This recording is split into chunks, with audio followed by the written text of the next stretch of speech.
Shaman Oaks, exploring the rabbit hole.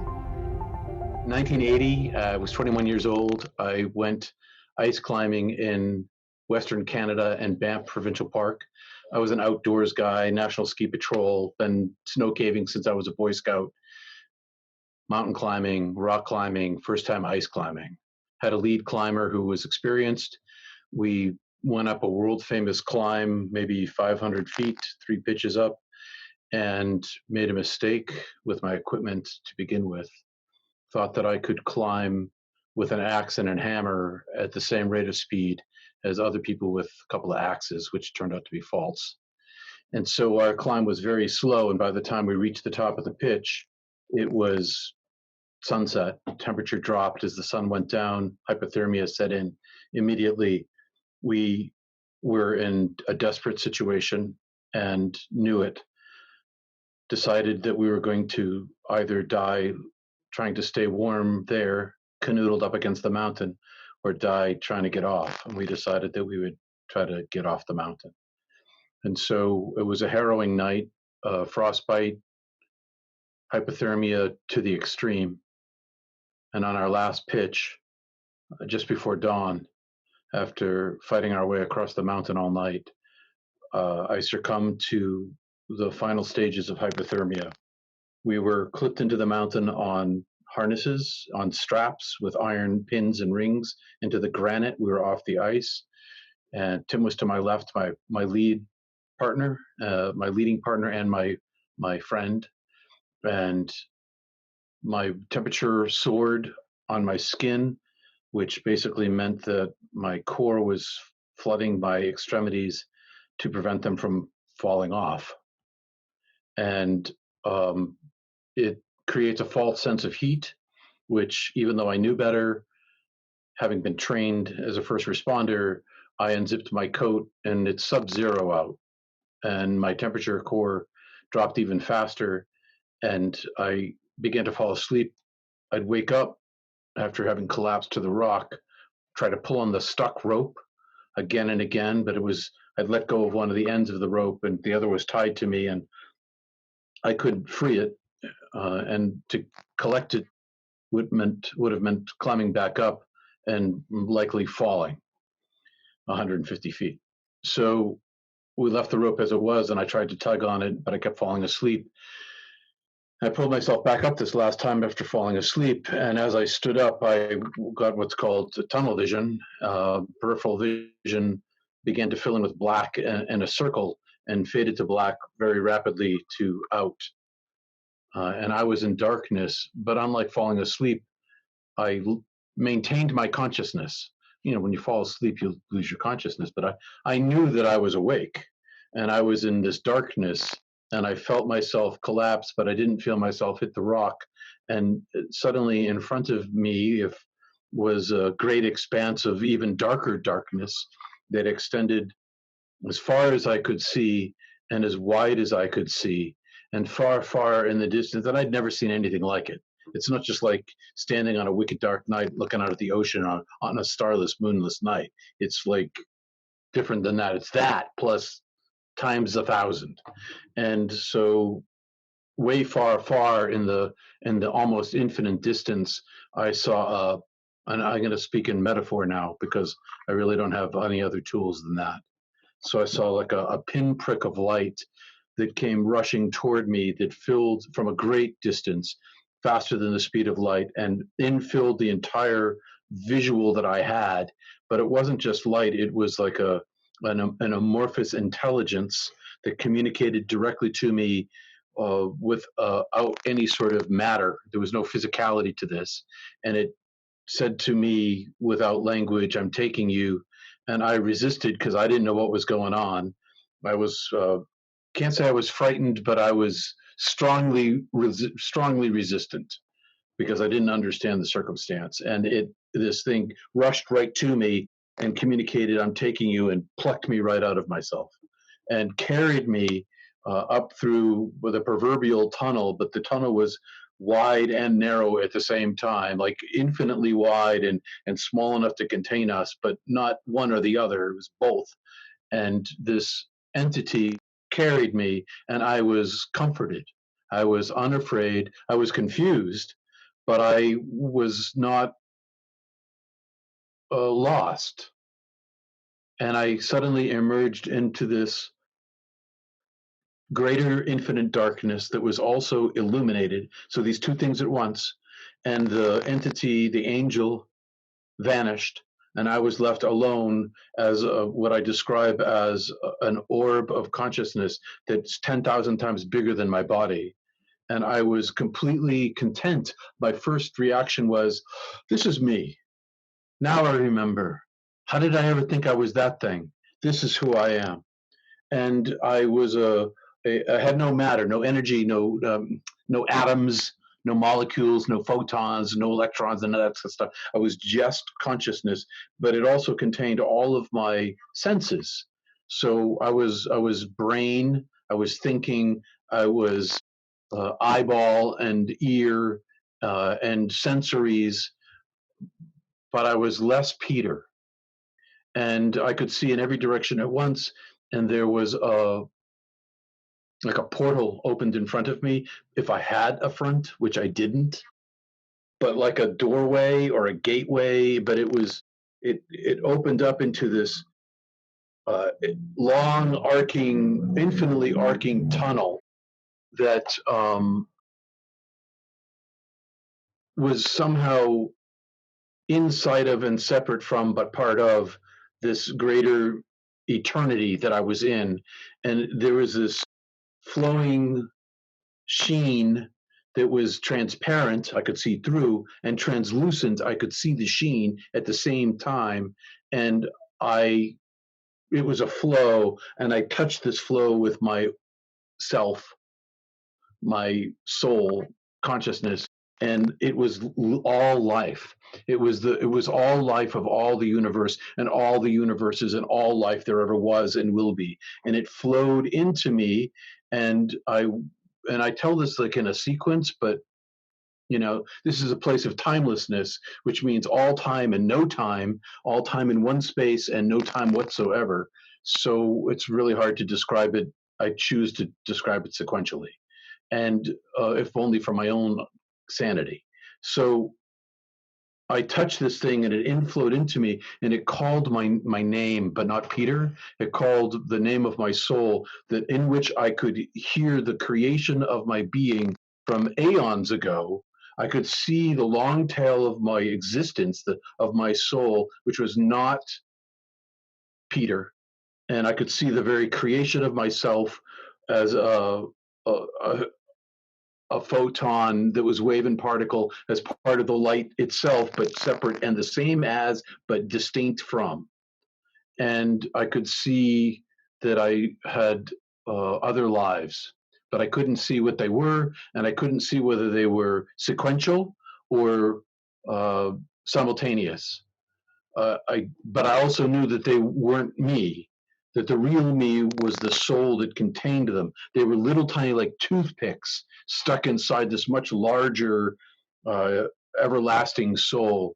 And I heard my name called. I saw myself as creator. Pardon me. I'm sorry. I saw myself as creature, made even in my soul substance, in my consciousness, by creator who I could not see, who spoke inside me, who then showed me all of the pain that I'd given away in my entire life from the point of view, life review.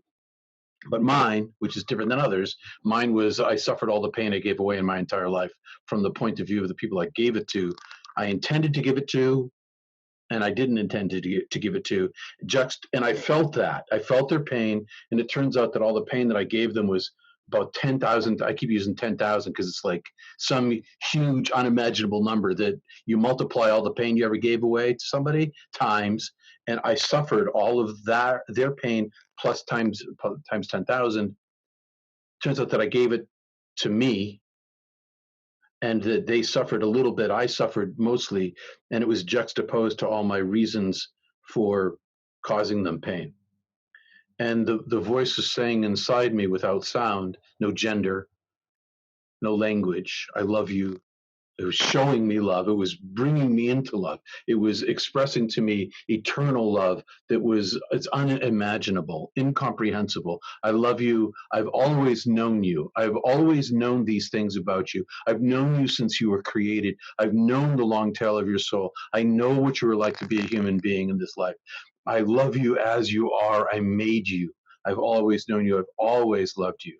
And I was going through this suffering of all the suffering I gave away, but I was also being, and I call it my own hell. I created my own hell, like Jacob Marley and the Christmas, link by link. And I also judged myself as shameful, not because of what I had done, because it was also shown simultaneously that it wasn't my fault that I caused pain. That's a natural outgrowth of being a human being in this world. It's just the way it is. And every human being causes pain to other human beings and to themselves. And that's just the way it is. And that's a known thing by the divine. God knows this about us. And so I carried home to heaven with me all the love that had been given to me and all the love that had been given away, that I gave away is like a treasure. And somehow it helped me turn my inner eye to the holy divine, and was, I don't know, burned clean by the divine fire of purgative love. And then when I had no more things I did not need, it wasn't like they were bad. It was like, you don't need them, and here's how to get rid of them. And once they were gone, I was filled with this combination of truth, joy, knowledge, bliss, understanding, compassion, hope, adoration, awe, paradise. The list is long, but they weren't all separate things. They're all one thing. And the one word that I would use to encapsulate it all, two words: beauty and love. Emphasis on the last, and it goes on from there.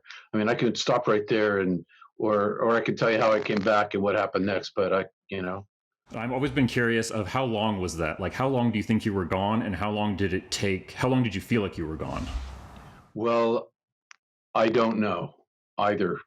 I didn't have a watch on me, and I went to a place of timelessness. And so what that means, it could have been a second, could have been 5 minutes. I don't know. And I didn't tell Tim, my partner, what had happened to me, but I was gone long enough that he believed I was dead. That's all I can say about it. And when I came back, I chose to come back. I was welcome to stay in heaven, but I chose to come back. And when I came back, he told me that he thought I was dead, that I had been dead. You'd been dead. You were dead.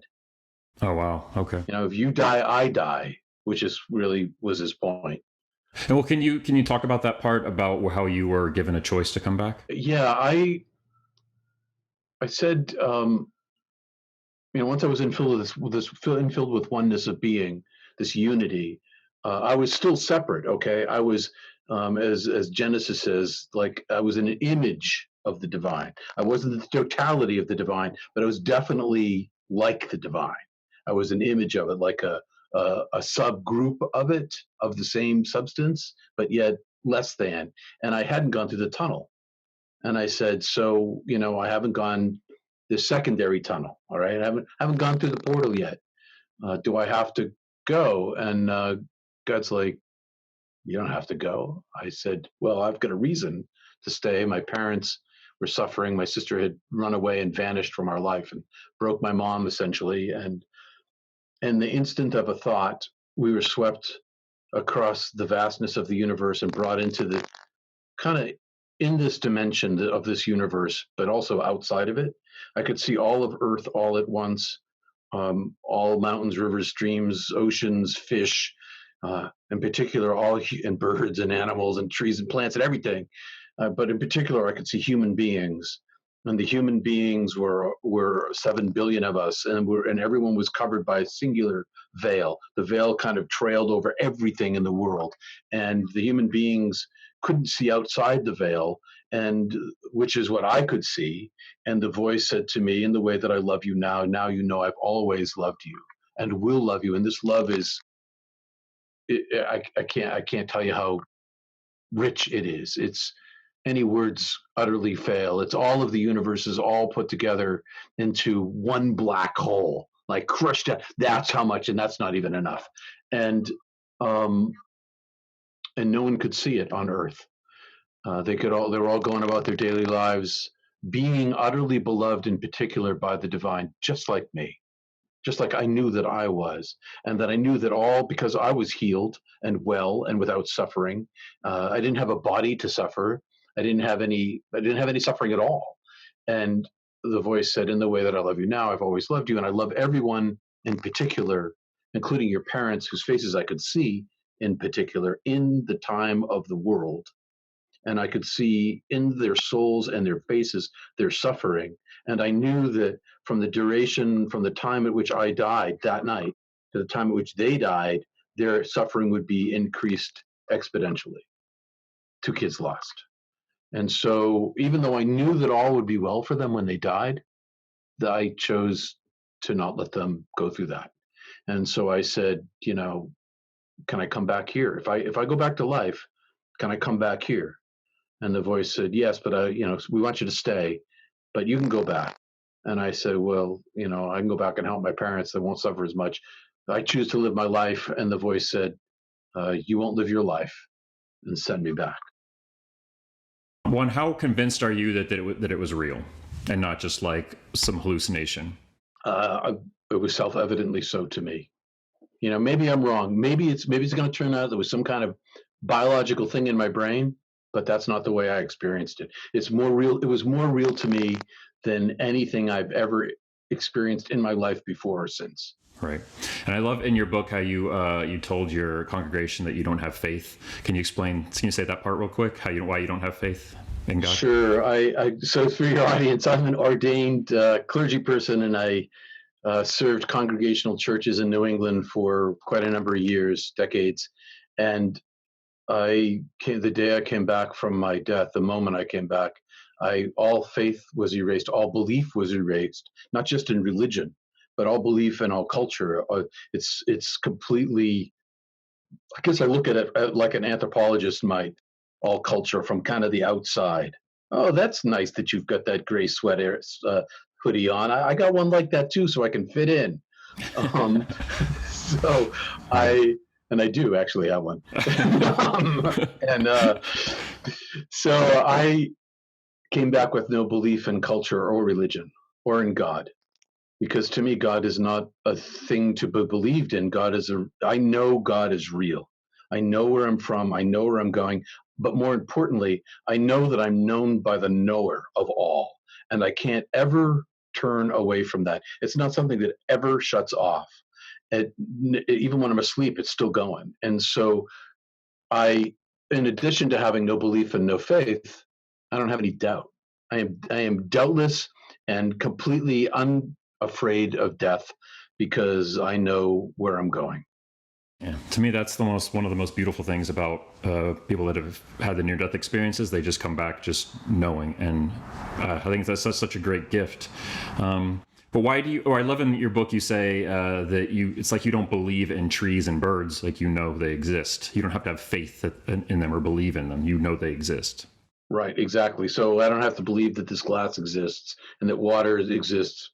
We take it for granted. We know it exists. That was the same way, a similar way to which the divine presented itself as self-evidently so.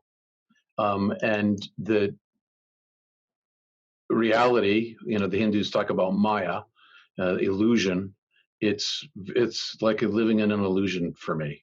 That this is the place that I have to I struggle. So you say it's quite the blessing to know, and it is. Okay, there's a lot of benefits, but there's deficits too.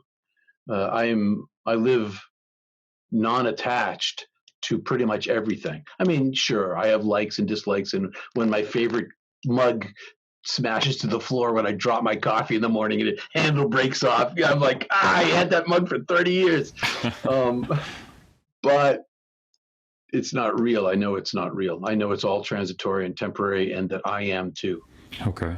I think it's a very important thing that a lot of people talk about when they experience this as they come back. I don't know if depressed is the right word, but a longing to go back. Yeah, those are I did a lot, and yeah, depression. I mean, I had depression that was physiological. I mean, it developed.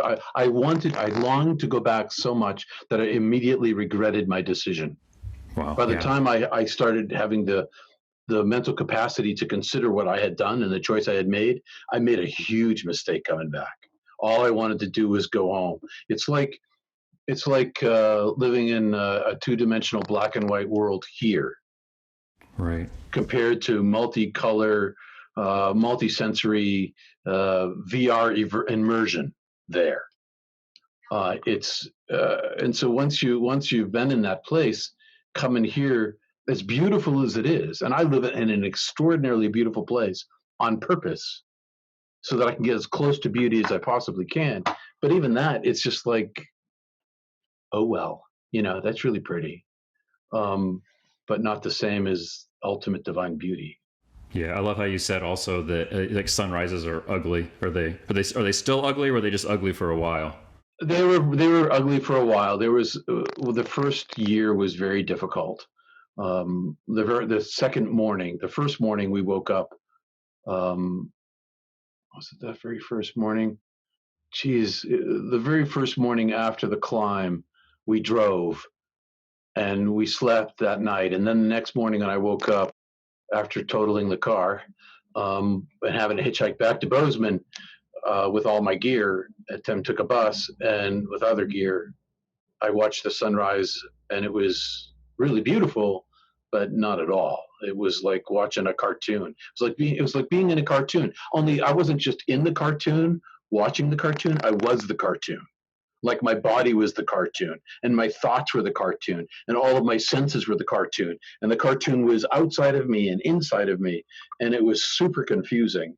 And all my soul wanted was to be back in the oneness of being. And now here I am in this broken apart place where all the love and the beauty and the truth and the hope and the joy, or it's all fragmented here. But so is everything else. It's not just those things. Everything is fragmented here. Everything is not in union with the divine. The light pervades all things at all times, but it's still fractured here. I live in a fractured body in a fractured world, and all I wanted was wholeness and oneness, which I know I will have again, because it was promised to me.